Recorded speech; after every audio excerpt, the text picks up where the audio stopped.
Hey, it's the Empire, Geoboxing Empire. Back to some more boxing. Now, crazy stuff, man. My boy Bob Arum. Bob Arum. Now, Bob Arum said that his golden goose, his cash cow, Terence Crawford, man, that he says that Terence Crawford vs. Kell Brook could be in the United Kingdom, man.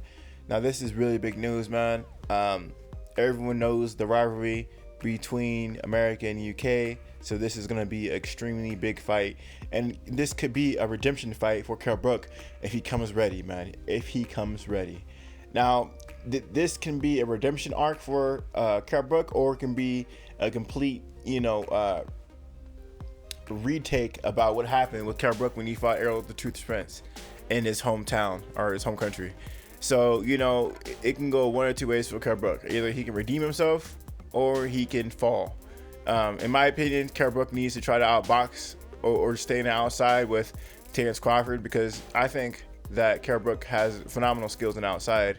And I think he's more athletic. He has some really good leaping left hook. He's just really good on the outside, right? Ask Sean Porter, right? Sean Porter could not outbox him on the outside when they fight each other. Now, Terence Crawford's really good on the outside, but, I just feel like Kell Brook has better legs. He moves a lot better. But anyway, Kell Brook only two losses, man. It's the Triple G when he was undefeated at the time.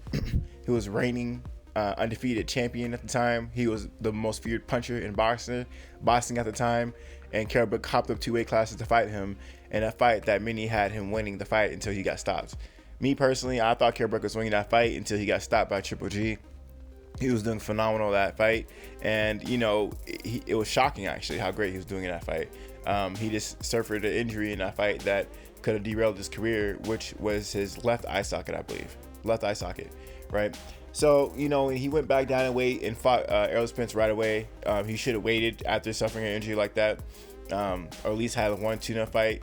But he fought the Truth Spence right away to defend the IBF strap, and he ended up losing that fight in TKO fashion. In a fight that was very competitive until the stoppage. So Kell Brook, man, the guy has 2 losses. One I thought he was winning, and the other fight was extremely competitive against Kell Brook and Errol the Truth Spence. Now, it's wild that Kell Brook's gonna get this big fight, man. I hope he does well in this fight. I like Terence Crawford. I like both these fighters, really. So, it's a win-win for me. I like to see 2 fighters fight. May the best man win. But, it's sort of wild that Kell Brook's going to fight another American undefeated champion in his hometown again. I have to bring this up because it's sort of a big deal. This whole rivalry between Kell Brook and Amir Khan is just mind-boggling, man. It's funny because Kell Brook and Amir Khan won't fight each other, but Amir Khan just fought Terence Crawford, and now Kell Brook wants to fight Terence Crawford. It's crazy stuff, man. And now that Kell Brook's fighting Terence Crawford, will Amir Khan want to fight Errol Spence? Will he want to fight Errol Spence? Probably, man. That's how they work. If one guy's getting a big fight, the other guy's he's gonna outdo him. He's gonna try to do better than the other guy by trying to get the fight with another superstar. Same thing when Kell Brook fought Triple G, Amir Khan had to fight Canelo. It's just wild stuff, man. These guys, they have it in for each other. You know what I mean? Even if one gets a little bit more buzz than the other guy has to top that. Wild stuff, man. But anyway, man, we're going to see how this whole thing unfolds with this Kell Brook, Terence Crawford situation. I think this is a really big fight. Terence Crawford really wants to make his name for himself. This would be his first time fighting in the UK, I believe, and at least to this magnitude. And this would definitely elevate his career, win, lose, or draw. He's gonna have to come for that knockout in the UK because it's the UK, and Kell Brook's still a big commodity out there.